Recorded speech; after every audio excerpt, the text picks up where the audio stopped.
আসসালামু আলাইকুম সুপ্রিয় দর্শক মণ্ডলী, আপনারা নিশ্চয়ই লক্ষ্য করেছেন, আপনারা নিশ্চয়ই শুনেন এবং জানেন অ্যাডভোকেট ফজলুর রহমান নামের একজন সাইকোপ্যাথ, যিনি আওয়ামী লীগের একজন নেতা, ছাত্রলীগের কেন্দ্রীয় নেতা ছিলেন, নিজেকে খুব বড় ধরনের পলিটিশিয়ান, রাজনীতিবিদ বলে প্রচার করেন।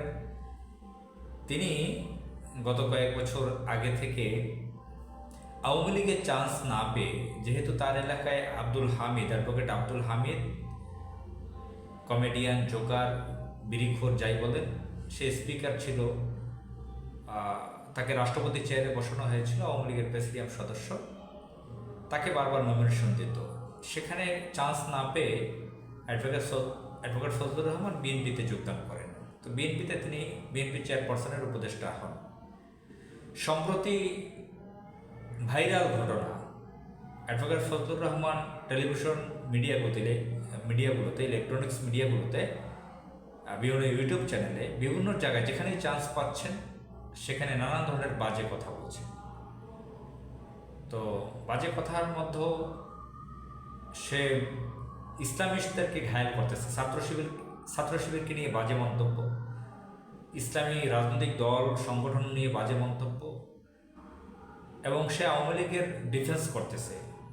গুন্ডা শেখ মুজিবুর রহমান যে ভারতের এজেন্ট ছিল, যে বাকশাল করেছিল, এখন একতন্ত্র কায়েম করেছিল, ব্যাংক লুট করেছিল, ভয়ানক ডাকাত সন্ত্রাস শেখ মুজিবুর রহমানের সে এখনও তার পক্ষে ডিফেন্স করে যাচ্ছে।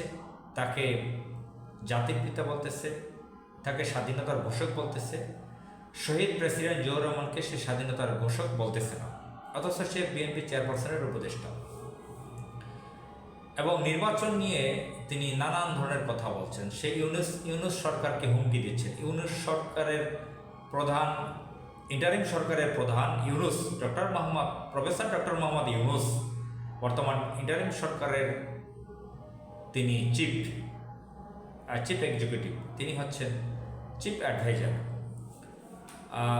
তার প্রোফাইল নিয়ে তিনি কথা তুলেছেন, যে তিনি বোঝাতে চেয়েছেন যে নোবেল টোবেল তো আমিও পেতে পারি, নোবেল অনেকেই পায়, আমি 71-এ এটা সেটা ছিঁড়েছি, আমি কমান্ডার, সেটা তো ইউনূস ছিলেন না। তো অ্যাডভোকেট ফজলুর রহমান এগুলো বলছেন। আবার ইউনূসের পক্ষে যারা আছেন তারা 71-এর সময়ে, 71-এর কিছু আগে বা ওই সময়ের সমসাময়িক সময়ে তিনি আন্তর্জাতিক মিডিয়াতে ইংরেজিতে দেশ স্বাধীনতার পক্ষে, স্বাধীন বাংলাদেশের পক্ষে কী বক্তব্য দিয়েছেন, কী আলোচনা করেছেন, সেগুলো তুলে ধরছেন। তো যাই হোক, অনেকে বলছেন সে ডোনাল্ড ট্রাম্পের মতন ভাব নিয়েছে।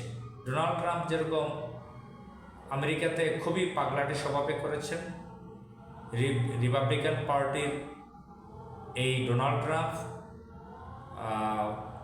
ডেমোক্রেটিক পার্টির নেতাদের বিরুদ্ধে বিষোদ্গার ছড়িয়েছেন।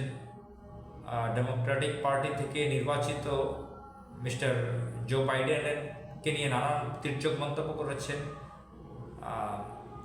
অনেক পাগলামি করেছেন তিনি। এগুলো বিশ্বের অনেক মানুষের কাছে উদাহরণ রয়েছে। তো অনেকে বলেন যে সে ডোনাল্ড ট্রাম্পের মতন ভাব নিয়েছে। তো সে বাংলাদেশের 1 নম্বর রাজনীতিবিদ অ্যাডভোকেট ফজলুর রহমান, তার মতন বড় রাজনীতিবিদ, প্রবীণ রাজনীতিবিদ, বড় মাপের রাজনীতিবিদ আর কেউ নাই। নিজেকে বারবার কোটানকোট তিনি দাবি করে যাচ্ছেন।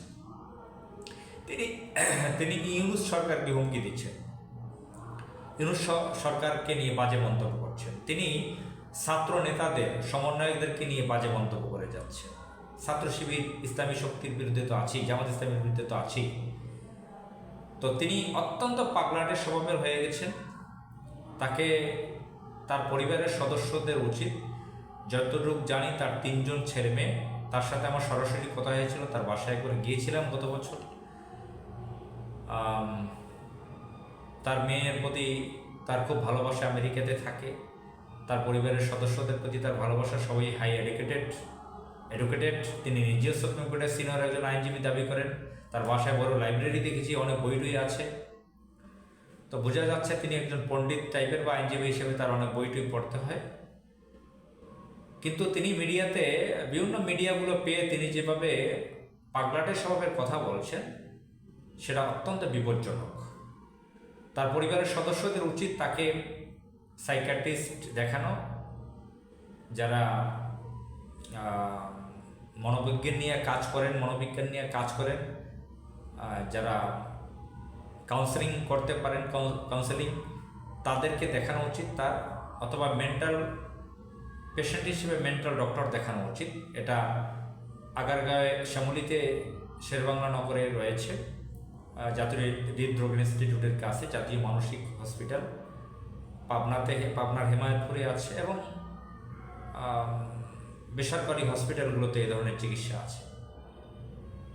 আবার ইন্টারিম সরকারের উচিত তাকে গ্রেফতার করে জেলে নেওয়া, রিমান্ডে নেওয়া, যে তাকে ভারতের গোয়েন্দা সংস্থা ফিট করেছে কিনা, শেখ হাসিনা তাকে কত টাকা দিয়ে ফিট করেছে, সে রাষ্ট্রবিরোধী কর্মকাণ্ডে লিপ্ত, সে দেশে ঘোলাটে পরিবেশ তৈরি করতে চায়, অস্থির পরিবেশ তৈরি করতে চায়, তাকে গ্রেফতার করা উচিত। বিএনপির উচিত তাকে বহিষ্কার করা। এই লোকটা বিএনপিকে ধ্বংস করে দেবে। আওয়ামী লীগের লোক হয়ে সে বিএনপির নেতা সেজে জিয়াউর রহমানকে স্বাধীনতার ঘোষক বলে না।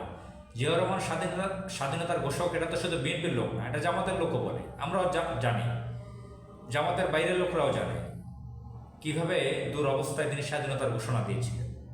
তো তিনি বিএনপি প্রতিষ্ঠাতা শহীদ প্রেসিডেন্ট জিয়াউর রহমানকে স্বাধীনতার ঘোষক মানেন না, এবং এখন পর্যন্ত ডিফেন্স করতেছেন শেখ হাসিনা, শেখ মুজিব, আওয়ামী লীগকে, এবং নানান ধরনের অপ্রীতিকর অসৌজন্যমূলক আচরণ করতেছেন, বাজে মন্তব্য করতেছেন, তির্যক মন্তব্য করতেছেন। তাকেও বিএনপি থেকে বহিষ্কার করা উচিত, তা নাহলে বিএনপিরও অনেক বড় ধরনের মূল্য দিতে হবে। আসসালামু আলাইকুম।